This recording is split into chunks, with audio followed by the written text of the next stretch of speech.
राम नाम जप करने से होते हैं ये फायदे। जय श्री कृष्णा भक्तों, आपका एक बार पुनः हमारे YouTube चैनल सत्यार्थ दर्शन में हार्दिक अभिनंदन है। मित्रों, आज का वीडियो बहुत ही प्रेरणादायक और ज्ञानवर्धक है। आज के इस छोटे से प्रसंग के माध्यम से हम जानेंगे कि जो राम नाम का स्मरण करते हैं, जो राम नाम का जप करते हैं, प्रभु श्री रामचंद्र जी उनकी कैसे मदद करते हैं। साथियों, वीडियो छोटा अवश्य है, लेकिन हम आपको विश्वास दिलाते हैं कि इस छोटे से वीडियो से आपको बहुत कुछ सीखने के लिए मिलेगा। भक्तों, आज का ये वीडियो बहुत ही शिक्षाप्रद होने वाला है, इसलिए आप सभी भक्तों से अनुरोध है, कृपया वीडियो की समाप्ति तक आप हमारे साथ अवश्य बने रहें। तो मित्रों, आपका ज्यादा समय न लेते हुए आ जाते हैं कहानी पर और आपको सुनाते हैं आज का ये प्यारा सा प्रसंग।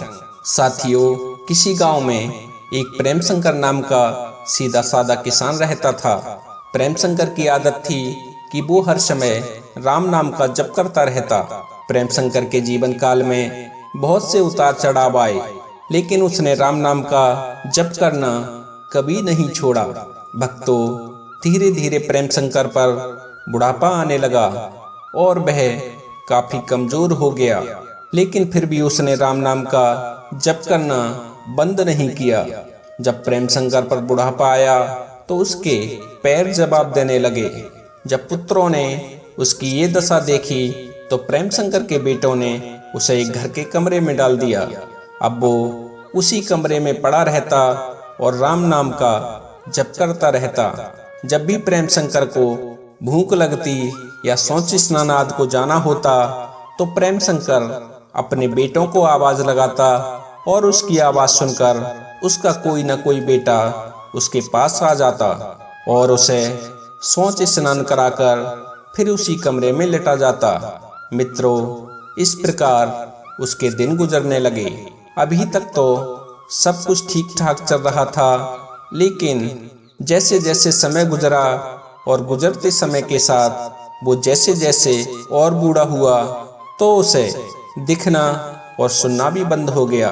भक्तों, बुढ़ापे का प्रभाव बढ़ने से उसकी शारीरिक शक्ति तो छीड़ हुई ही, शारीरिक कमजोरी के साथ साथ प्रेम शंकर के पुत्रों के व्यवहार में भी अंतर आने लगा।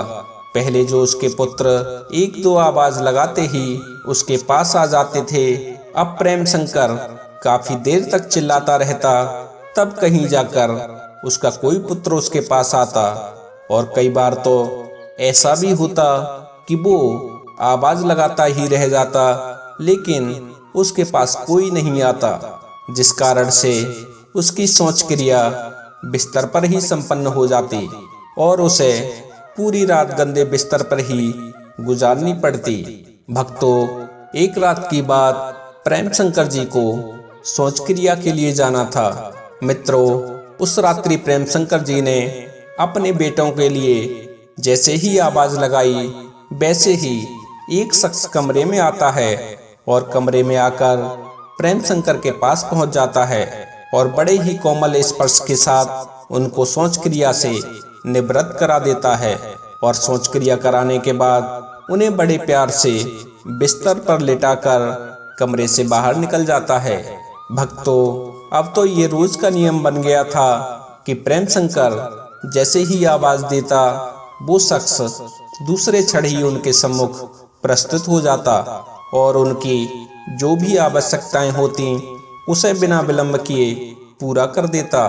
भक्तों, एक रात प्रेम शंकर को उस लड़के पर संदेह हो जाता है। प्रेम शंकर जी सोचने लगते हैं कि जब पहले मैं अपने पुत्रों को आवाज लगाता था तो मेरे पुत्र काफी देर बाद मेरे पास पहुंचते थे और कई बार तो ऐसा भी होता था कि मेरी आवाज को वो अनसुना कर देते थे, लेकिन कुछ दिनों से न जाने क्या हो गया है कि मेरे आवाज लगाते ही कोई मेरे पास आता है और बड़े ही कोमल स्पर्श के साथ मुझे सोच क्रिया से निवृत्त करा देता है। उसके बाद उन्होंने सोचा कि मुझे पता लगाना ही होगा कि मेरे पास आखिर कौन आता है। मित्रों, उस रात्रि प्रेम शंकर जी ने जैसे ही आवाज लगाई, वो शख्स उसी क्षण ही प्रेम शंकर के समक्ष प्रस्तुत हो गया और प्रेम शंकर से पूछने लगा, कहिए बाबा जी, मैं तुम्हारी क्या मदद कर सकता हूँ।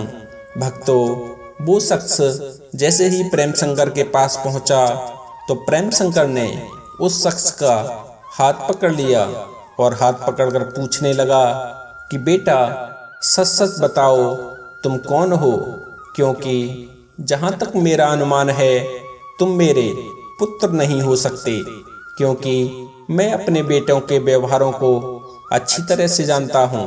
वो मेरे साथ इतना अच्छा सलूक कभी नहीं कर सकते। मित्रों, पहले तो उस शख्स ने अपना परिचय देने में आनाकानी की, लेकिन जब प्रेम शंकर ने ज्यादा जिद की तो उस कमरे में एक चमत्कार हुआ। चमत्कार ये था कि जिस अंधेरे कमरे में प्रेम शंकर पड़ा रहता था, उस कमरे में एक अलौकिक प्रकाश फैलने लगा। जिस प्रेम शंकर के नेत्रों की रोशनी चली गई थी, वो भी उस अलौकिक प्रकाश में साफ साफ देखने लगा। उसने देखा कि जो शख्स उसकी सेवा करता था वो कोई और नहीं बल्कि साक्षात भगवान श्री रामचंद्र जी ही थे, जिनका उसने आजीवन नाम जप किया था। जब प्रेम शंकर ने सामने प्रभु को देखा तो अपने इष्ट को देखकर प्रेम शंकर जी विलाप करने लगते हैं और रोते हुए बोले, प्रभु, क्या आप ही इतने दिनों से मेरे निवृत्ति के कार्य कर रहे थे। अपने भक्त की ये बात सुनकर प्रभु कहने लगे, प्रेम शंकर, मैं श्रद्धा, विश्वास और नाम जप से तुमसे बहुत प्रसन्न हूँ। इसी कारण मैं तुम्हारी सहायता के लिए तुम्हारे पास ही रहता था। प्रभु के ऐसे वचन सुनकर प्रेम शंकर कहने लगा, प्रभु, यदि आप मेरी भक्ति से इतने ही प्रसन्न हो तो फिर मुझे मुक्ति क्यों नहीं दे देते। अपने भक्त की बात सुनकर प्रभु कहने लगे, प्रेम शंकर, तुम जो भुगत रहे हो वो तुम्हारे पिछले जन्म के प्रारब्ध हैं।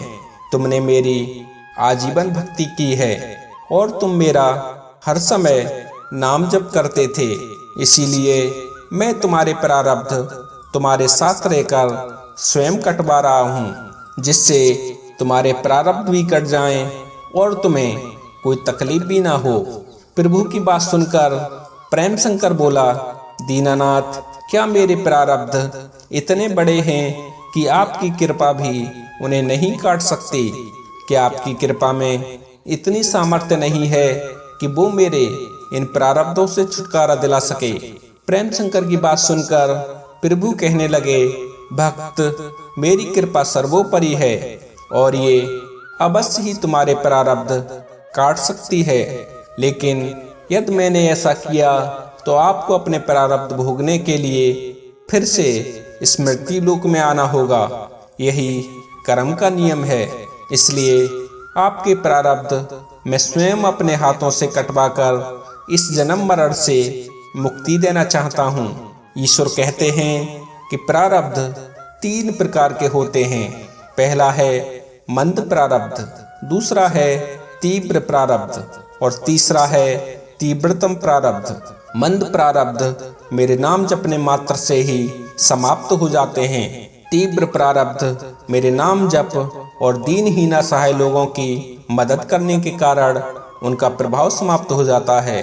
लेकिन जो तीव्रतम प्रारब्ध होते हैं वो इंसान को भुगतने ही पड़ते हैं, चाहे वो कोई साधारण मनुष्य हो या कोई सिद्ध महात्मा हो। लेकिन जो हर समय श्रद्धा भाव विश्वास से मुझे जपते हैं, उनके प्रारब्ध में स्वयं साथ रहकर कटवाता हूँ और उन्हें तीव्रता का एहसास नहीं होने देता।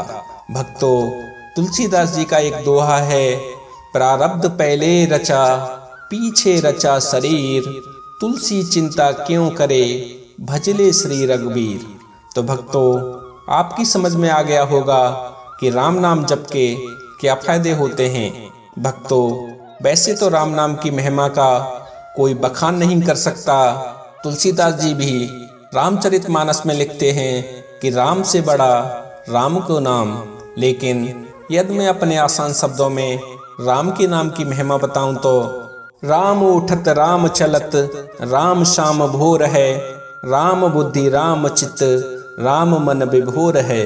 राम रात्रि राम दिवस राम शुपन शयन है, राम काल राम कला राम मास अयन है। राम शब्द राम अर्थ राम ही परमार्थ है, राम कर्म राम भाग्य राम ही पुरुषार्थ है। राम स्नेह राम राग राम ही अनुराग है, राम कली राम कुशम राम ही पराग है। राम भोग राम त्याग राम तत्व ज्ञान है, राम भक्ति राम प्रेम राम ही विज्ञान है। राम स्वर्ग राम मोक्ष राम परम साध्य है, राम जीव राम ब्रह्मा राम ही आराध्य है। तो मित्रों, आप समझ गए होंगे कि राम नाम क्या है। साथियों, शास्त्रों में तो यहाँ तक लिखा है कि रमन्ते योगिना ऐश्मनीषा रामम उच्यते। मित्रों, इसका अर्थ है कि सिद्ध महात्मा जब ध्यान लगाते हैं और जिस शून्य में वह पहुँचते हैं, वहाँ भी राम का नाम विराजमान रहता है।